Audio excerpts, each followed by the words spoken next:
मैं डॉक्टर राम कुमार सिंह हिंदी अध्यापक ज्ञान निकेतन गर्ल्स स्कूल की ओर से आप सबका इस वीडियो व्याख्यान में स्वागत करता हूं। आज मैं केंद्रीय माध्यमिक शिक्षा बोर्ड दिल्ली द्वारा कक्षा एकादश कोर्स ए के लिए निर्धारित पाठ्यपुस्तक आरोह भाग 1 के अंतर्गत जनसंचार के कुछ प्रश्नों पर विचार कर रहा हूं। आप लोगों को मैं बता रहा हूं, जनसंचार से जो प्रश्न आएंगे आप सभी एकाग्रता एवं तल्लीनता के साथ सुनेंगे। तो जनसंचार से संबंधित पहला प्रश्न है जनसंचार एवं पत्रकारिता से जुड़ा हुआ प्रश्न है, भारत में अखबारी पत्रकारिता की शुरुआत कब और कहां से हुई? उत्तर है, भारत में अखबारी पत्रकारिता की शुरुआत सन 1780 में जेम्स ऑगस्ट हिकी के बंगाल गजट से हुई, जो कोलकाता से निकलता था। दूसरा प्रश्न है, हिंदी का पहला साप्ताहिक पत्र कौन सा था? इसके संपादक कौन थे? उत्तर है, हिंदी का पहला साप्ताहिक उदंत मार्तंड था, जिसके संपादक पंडित जुगल किशोर शुक्ल थे। अगला प्रश्न, स्वतंत्रता प्राप्ति के पूर्व पत्रकारिता एक मिशन थी, कैसे? उत्तर है, स्वतंत्रता प्राप्ति के पूर्व पत्रकारिता का एक ही लक्ष्य था, स्वतंत्रता की प्राप्ति। इस प्रकार पत्रकारिता एक मिशन थी। अगला प्रश्न, आज़ादी के बाद पत्रकारिता में किस प्रकार का बदलाव आया? आज़ादी के उपरांत शुरू के 2 दशकों तक पत्रकारिता राष्ट्र निर्माण के लिए प्रतिबद्ध थी, पर बाद में उसका चरित्र व्यावसायिक प्रोफेशनल होने लगा।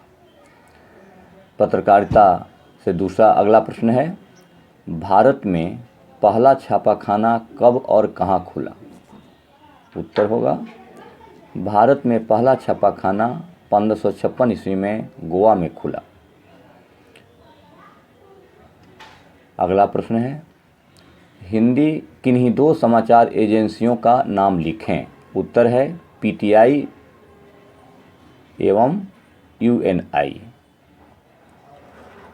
अगला प्रश्न, ड्राई एंकर किसे कहते हैं? उत्तर है, जब एंकर खबर के बारे में सीधे सीधे बताता है कि कहाँ, क्या, कब और कैसे हुआ, तथा जब तक खबर के दृश्य नहीं आते एंकर दर्शकों को रिपोर्टर से मिली जानकारियों के आधार पर सूचनाएं पहुंचाता है, उसे ड्राई एंकर कहते हैं। अगला प्रश्न है, फोन इन क्या है? प्रश्न एक बार सुनेंगे, फोन इन क्या है? इसका उत्तर है, फोन इन वे सूचनाएं या समाचार होते हैं जिन्हें एंकर रिपोर्टर से फ़ोन पर बातें करके दर्शकों तक पहुंचाता है। इसमें रिपोर्टर घटना वाली जगह पर मौजूद होता है। अगला प्रश्न, एंकर बाइट किसे कहते हैं? तो एंकर बाइट का अर्थ मैं बता रहा हूँ। एंकर बाइट का अर्थ है कथन। टेलीविज़न में किसी खबर को पुष्ट करने के लिए इससे संबंधित बाइट दिखाई जाती है।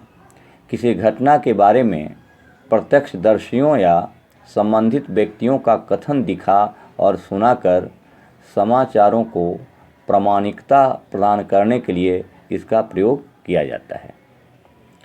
अगला प्रश्न, एंकर पैकेज किसे कहते हैं? उत्तर है, पैकेज किसी भी खबर को संपूर्णता से पेश करने का साधन होता है।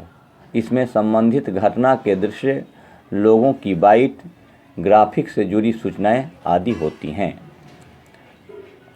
अगला प्रश्न है, रेडियो पर प्रसारण के लिए तैयार समाचार कॉपी की क्या विशेषता है या क्या विशेषताएं होती हैं? उत्तर है, रेडियो पर प्रसारण के लिए तैयार की जाने वाली समाचार कॉपी में एक पंक्ति में अधिकतम 12-13 शब्द होने चाहिए। वाक्यों में जटिल, उच्चारण में कठिन शब्द, संक्षिप्त अक्षरों का प्रयोग नहीं करना चाहिए। 1 से 10 तक के अंकों को शब्दों में तथा 11 से 999 तक अंकों में लिखा जाना चाहिए। अगला प्रश्न, प्रिंट मीडिया के लाभ कौन कौन से हैं? उत्तर है, प्रिंट मीडिया को धीरे धीरे, दोबारा या मर्जी के अनुसार पढ़ा जा सकता है। किसी भी पृष्ठ या समाचार को पहले या बाद में पढ़ा जा सकता है एवं इन्हें सुरक्षित रखकर संदर्भ की तरह इस्तेमाल किया जा सकता है। अगला प्रश्न, डेडलाइन किसे कहते हैं? समाचार पत्रों तथा पत्रिकाओं में समाचार या रिपोर्ट प्रकाशन हेतु जो समय सीमा निर्धारित की जाती है उसे डेडलाइन कहते हैं। अगला प्रश्न, प्रिंट माध्यम के लेखकों को किन किन बातों का ध्यान रखना चाहिए? उत्तर है, प्रिंट माध्यम के लेखकों को समय सीमा, जिसको आप डेडलाइन कहते हैं, यानी समय सीमा, दूसरा है शब्द सीमा और तीसरा है अशुद्धियों का ध्यान रखना चाहिए। अगला प्रश्न, प्रिंट माध्यमों की सीमा का उल्लेख करें। उत्तर है, प्रिंट माध्यम निरक्षरों के लिए बेकार की वस्तु है। इसके अलावा वे किसी घटना की खबर एक निश्चित समय बाद ही दे सकते हैं। तो यह रहा पत्रकारिता एवं जनसंचार से कुछ प्रश्न। अगली कक्षा में मैं और बातें बताऊंगा और प्रश्नों पर विचार करेंगे। धन्यवाद।